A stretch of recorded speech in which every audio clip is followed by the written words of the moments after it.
You want to get to here, but you are currently here. So what I'm going to do today is actually help you get here. And it's a consultation or a process I used to take clients through over 1,000 plus times now. It's got to be done from the last 8 or so years. And it really works. So let's say you came into me today with a goal. And let's say your goal was, well, actually, that's the first step. I would say, what is your goal? Now you're like, obviously, but this is important because, actually, let me use something. Let me use a blue. So, like I said, it sounds a bit obvious, but the what is so important because if the what is apparent enough, if it's detailed, if it's specific, then this isn't as cloudy. This is more focused. So if the what is, I want to be fitter, that's quite cloudy. Because what we want the what to be is a deep what, is a very specific what. So I want to be fitter isn't specific. I want to be fitter for my wedding in 6 months is a bit better, but I'd continue down that path. Because remember, what it is that you want is the biggest thing. And if it's non-specific, if it's cloudy, if it's not as detailed, then there won't be much emotion behind it. And we want emotion behind the goal because that's what's going to move us. So you came to me today and said, I want to be fitter. And I'd say, okay, what do you want to be fitter for? You'd say, my wedding in 6 months' time. Okay. And what does that look like to be fitter? And then you go into a bit more detailed of specific body aesthetic goals. And then I'd continue with that what. Okay, so what do you feel would be best for you in 6 months' time? Do you see where I'm going with that? So it's gone from I want to be fitter to I want to be fitter for my wedding and I specifically want this, and this. Now our goal is less cloudy and much more focused. So the what do you want to achieve, might sound like it's a simple one, but it's, if not the most important one, because it sets the tone for the rest of this process. Cool, so we've got the what. Then we move on, arguably the most important step, the why. If you said, I want to be fitter for my wedding, everything that I've just taken you through, and then I'd say, why? You'd be, oh, that's a good question. Why do I want to be fitter? Well, I do want to feel confident on my wedding day. And then I'd probably ask you again, why do you want to feel confident on your wedding day? Oh, well, I haven't felt that confident for years, maybe 5 years. I went through a really bad breakup and my confidence was knocked a lot. So that would be cool. And I'd say, why do you think your confidence was knocked? You'd say, yeah, I don't know, it just affected my mental health, it affected my work, I couldn't find dates, I've just felt really low in myself. Then I might continue digging a little bit. Now you're probably thinking, wow, this is a bit full on. But this is so important because if you get to the deep motive, to the deep why, there's where the emotion is. There's where that driving force behind this goal is. And that's what's going to help us keep going. If it was just, I want to feel confident, and this is from experience, won't get you out of bed on a rainy morning to the gym to work out. It just won't. There's not enough driver behind it. There's not enough motive. However, if the why was I want to feel confident because 5 years ago I probably felt my lowest point after that breakup, it affected everything. I was in a really bad place and I put on a lot of weight. And I feel, if you see where I'm going with this, that's what's going to be in their mind when they don't want to do it. The emotion is there because we've discovered their deep why. It's not I want to feel confident, it's I want to feel confident because of this, and this. So have a think, what is that deep why for you? Really think, okay, I want to lose weight. Why? Why do I want to lose weight? Okay, why? Really think why, because the emotion behind the why is what's going to continue these steps and essentially get you to your goal. Cool. Then I would go realism. So this is saying what's realistic right now for you. How much time can you dedicate to this goal? Are there any limits right now in your routine? How is work? Are you stressed? if we're saying we want to lose all this weight, but if you have a lot going on in your life, is it realistic to hit this weight goal? Maybe we should knock it back a bit.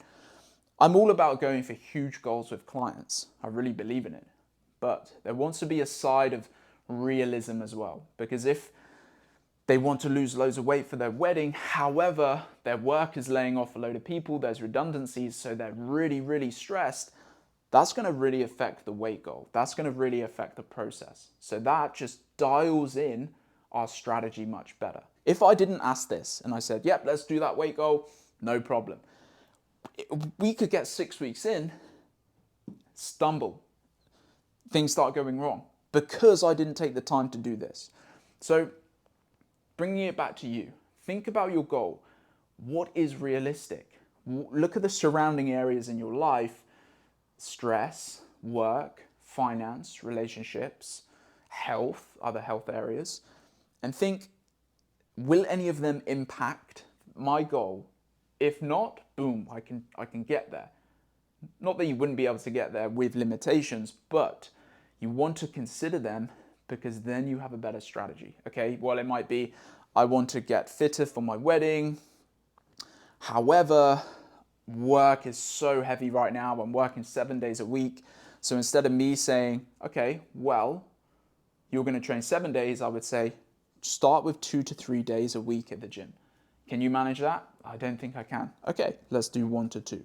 So me taking into account the realistic expectations, does that make sense? I think it does. Then we're on a good start. We're on a good track because we've taken into account not just the goal, but everything surrounding the goal. So have a think. What is the surrounding areas in your life right now with your goal? And then we go, the next step would be limitations, medical, if they're at the gym, do you have any past injuries? Do you have any medical prescription stuff that will interfere with any, cardiovascular fitness? So realism that comes into what I call limitations. That would be the next step. Let's say you're all good. Yeah, I'm cool, nothing, no injuries. If they did have an injury at the gym, I would note that down. Okay, left ankle broke 5 years ago. So when it came for me to do the strength training, I'd know that. So for you, again, think about what would limit you with your goal. This isn't just putting roadblocks in front of you. It's being realistic and it's setting realistic expectations because this is the most important thing. And if we get this right, this is going to get right.